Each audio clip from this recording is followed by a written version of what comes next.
Araçtaki sarı ışık arızasını çözmeye çalışacağız. Oksijen sensöründen şüpheleniyorduk. Aracı makineye bağlattım. Makinede çıkan hata şu. Oksijen sensörünün arkasında AFR sensörü varmış. Normalde ben de bir tane sanıyordum ama 2 tane sensör varmış bunda. AFR sensörü bozuk görünüyor. Biz bugün AFR ve oksijen sensörünü söküp temizleyeceğiz. Ondan sonra takıp bu sarı ışık gazda ve benzinde aynı şekil yanıyor mu yanmıyor mu ona bakacağız arkadaşlar. Aracın oksijen sensörü katalitik konvertörün hemen üzerinde. Şu parça. Şuradaki. Diğer AFR sensörü de hemen egzoz manifoldunun çıkışında. Katalitin üzerinde o da. Şuradaki. Şuradaki gördüğünüz parça. Tam buradan görünmüyor. Şöyle görünebiliyorsa. Evet. Bu ikisi. Bu ikisini 22 numara anahtardan sökeceğiz. Nasıl sökeceğiz de göstereyim.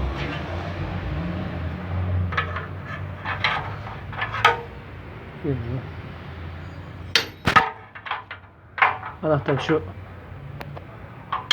alt ucuna takıyorsunuz arkadaşlar. Sökülecek tarafa doğru çeviriyorum. Bu tarafı da sökeceğim şimdi. Onu da aynı şekil değiştireceğim. Şunu. Bu da AFR sensörü.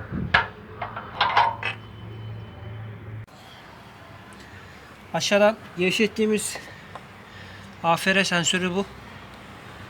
Bu direkt aşağıda ön sensör diye geçiyor. Bunu temizleyeceğiz. Bu da oksijen sensörü. Bir de bunu temizleyeceğiz arkadaşlar. İkisinin şuralarında klips var. Klipsi buradan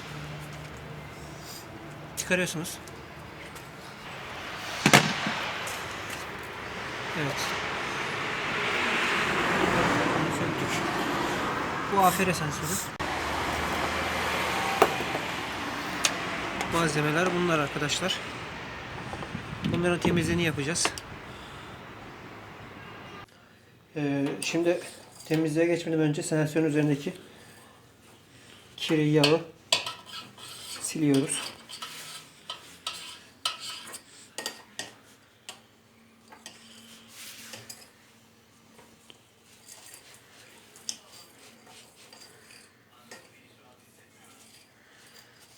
Şimdi bu sensörümüz arızalı görünüyor cihazda.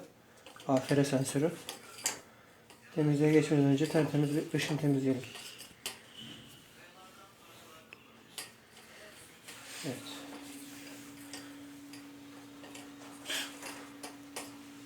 Şunu temizledik. Diğer sensörümüz oksijen.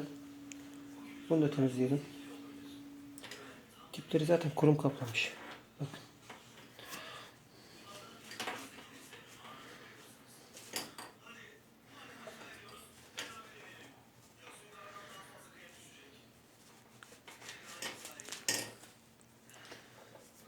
Bu kadar çıkıyor. Normalde limon suyu veya benzin, tiner gibi malzemelerle temizliyorlar. Onlar sensöre zarar veren diyen var, vermiyor diyen var. Biz de garanti olsun diye şu işlemi yapacağız.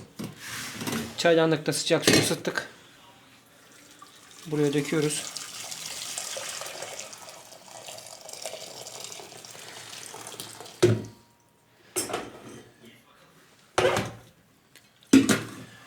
Tabii bunun içine atmayacağız. Bunun içine boş bir kap koyuyoruz. O kabın içine şu saf akü suyu. Bu iletken olmadığı için sensöre de zarar vermeyecek. Saf akü suyunu da bu kabın içine dolduruyoruz.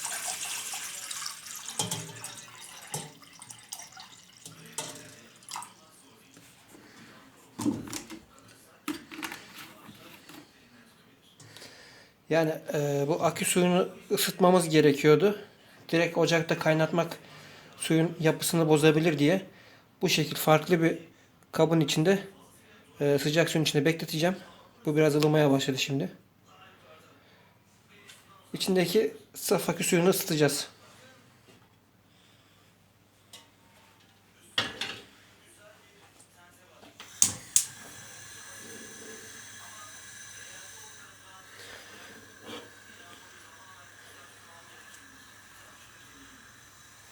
Birkaç dakika böyle şu içindeki su ısınacak, kaynayacak. Kaynadıkça akü suyunu da ısıtacak arkadaşlar. Birkaç dakika böyle kaynamasını bekliyoruz. Suyumuz kaynıyor.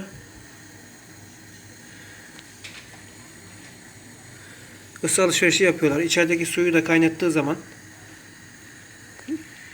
evet, kaynatmaya başladı. Tam kaynamamış. Dışı kaynadı ama içine daha geçirgenlik yapmadı.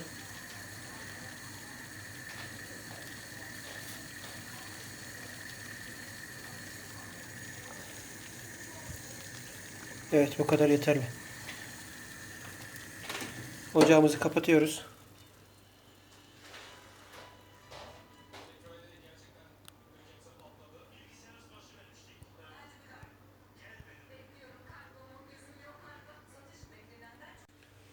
Şimdi kabımızı alacağım buradan.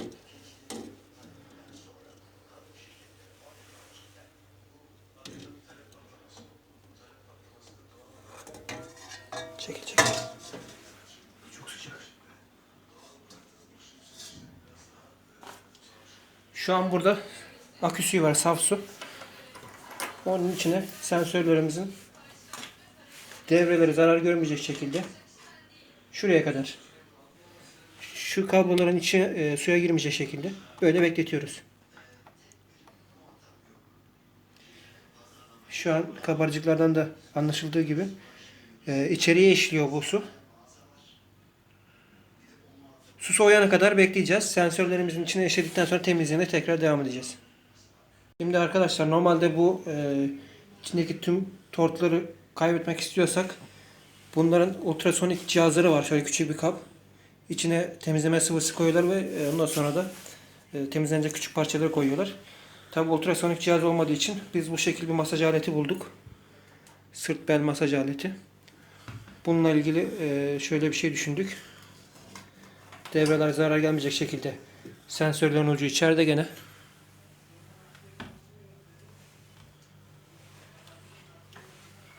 Masaj aletini şu yanından değdiriyoruz. Yaklaştır biraz daha içeriye.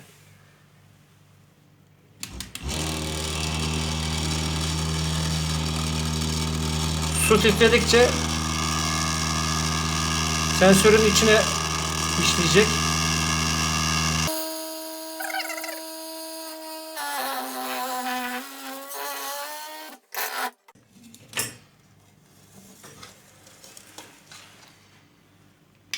Ufak tefek kurum çıktı içinden.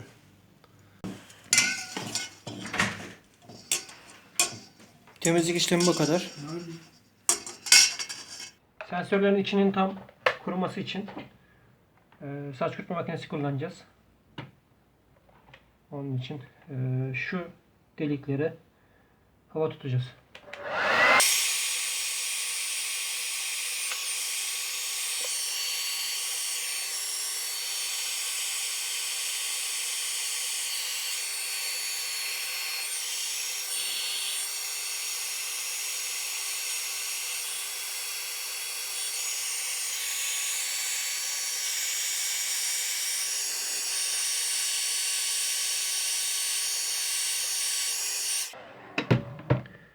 Bir iki dakika sensörlerin içini kuruttuk. Yani gözle görülür şekilde pek bir şey görünmüyor. Şu deliklerin içi hafiften böyle ıslak gibi görünüyordu. Şu an o kurumuş gibi görünüyor. Saç kurutma makinesi kuruttuktan sonra bekletirsiniz birkaç saat. Tamamen içindeki buhar gittikten sonra arabaya takarsınız. Kurutma işlemi de bu kadar. Sensörlerin yerine rahatça girmesi için şu diş kısımlarına çok az bir şey motor yağı sürüyorum. Akmayacak şekilde. Fazla sürmeyin. Sensöre akmasın taktıktan sonra. Sadece böyle krem gibi süreceksiniz. Rahat girsin diye. Hemen montaj işlemine geçelim.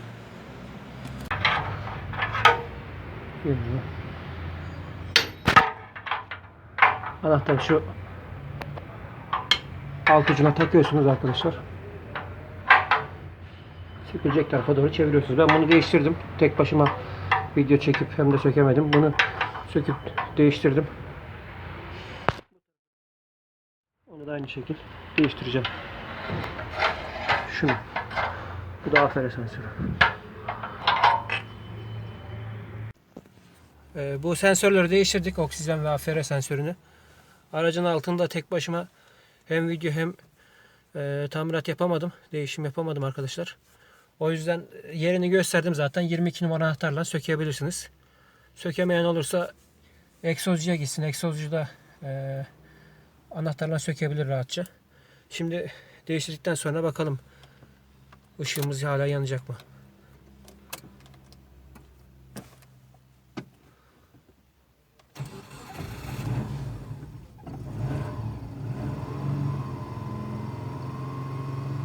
Şu an araba benzinde. Arızalı olan sensör ışık yakmaya devam ederse, ısındıktan sonra da devam ederse onu değiştirmek gerekiyor. Araba ısınana kadar bekleyelim.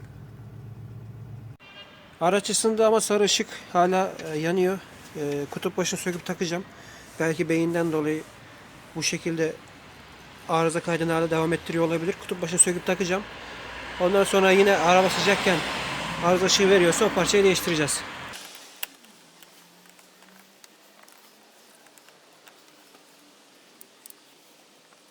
Artık kutup başını söktük. 5 dakika bekleyelim böyle. Ondan sonra takalım arabaya. 5 dakika bekledik. Kutup başını takıyoruz.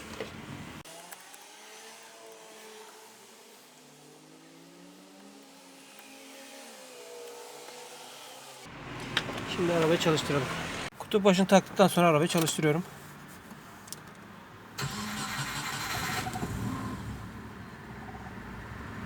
Sarı ışık devam ediyor yine.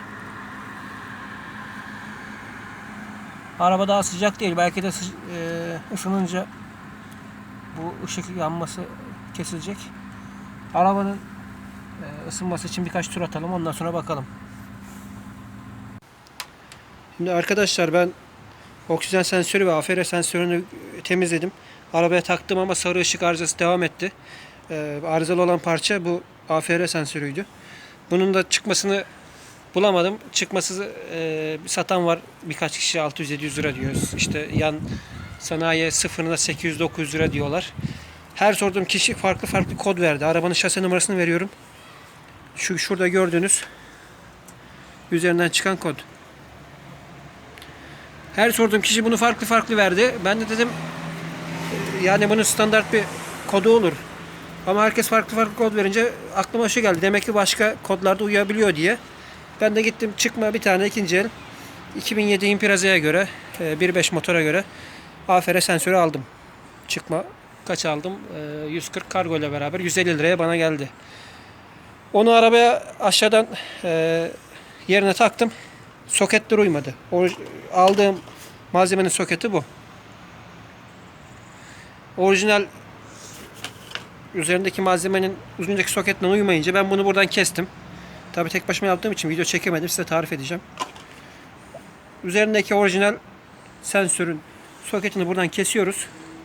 Diğer aldığımız soketin kafasına uçlarını lehimleyip bantlıyoruz.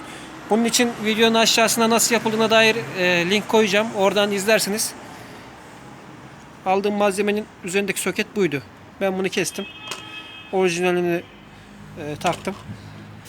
Şimdi soketlerin aşağıdan yerine taktık. Soketlerin kafalarını yerine birbirine geçireceğim.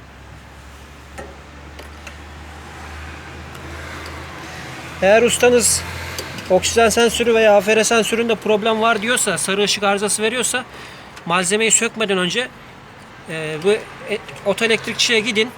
Soketleri görebiliyor mu? Az yaklaştır Abdullah. Bakın şu arabadan gelen soket.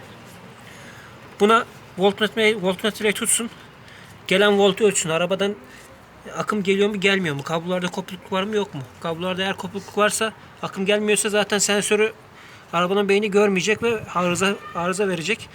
O yüzden önce bu kabloları kontrol ettirin. Baktığınız kabloda sıkıntı yok. Şuradaki aşağıdan gelen oksijen sensörünün ucundaki soketi kontrol ettirin voltmetreyle. Bunda da sıkıntı yoksa, yani geliyorsa, akım geliyorsa parça sağlamdır. Eğer akım gelmiyorsa bu parça bozuktur. Bunu yerinden söküp eş değeriyle veya yenisiyle değiştirin. Ondan sonra soketlerin kafalarını takıyoruz yerine. İşlem bu kadar. Soketi taktık. Arabanın beyninde hala arıza kodu var. Sarı ışık yanıyor. Onun için de akünün artı kutup başını sökeceğiz. Artı kutup başını söküyoruz yerinden.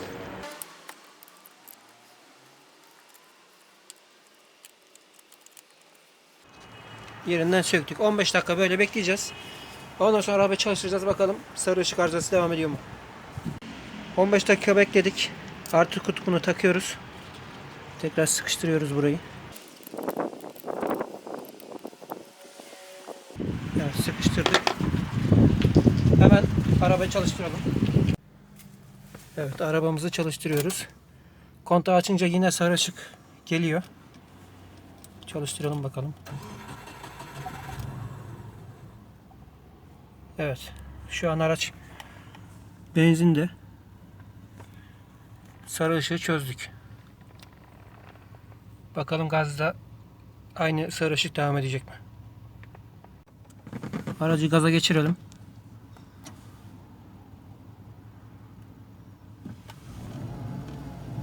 Birazdan. Evet, tamamen gaza geçti. Ekranımıza bakalım. Evet, sarı ışık arızamızı çözmüş bulunmaktayız. Onu da nasıl çözdük hemen göstereyim. Evet, şunu aldım arkadaşlar. Bu kod 2007 15 Impreza için. Benim araç 2003 16 TS. Sensör kodları farklı olduğu için dediğim gibi denemek amaçlı aldım. İkinci el. Ben çıkmasını 500-600 liraya bulmuştum. 100-150 lirada usta işçilik istedi. Yani usta derken farklı götürdüğüm bir yer. Benim ustam istemez o kadar. Ben kendim yapayım diye uğraştım. Yani 650-700 liraya mal edecektim ikinci el olarak. Sıfır olarak alsam da 1100 lira falan tutacaktı. Biz ne yaptık? İkinci el Impreza'nın 2007 Impreza'nın çıkma sensörünü aldım. Temiz bir sensör. 150 liraya mal ettik. Kendimiz söktük, kendimiz taktık. Hem gazda hem benzinde sarı ışık arızasını çözmüş bulunmaktayız.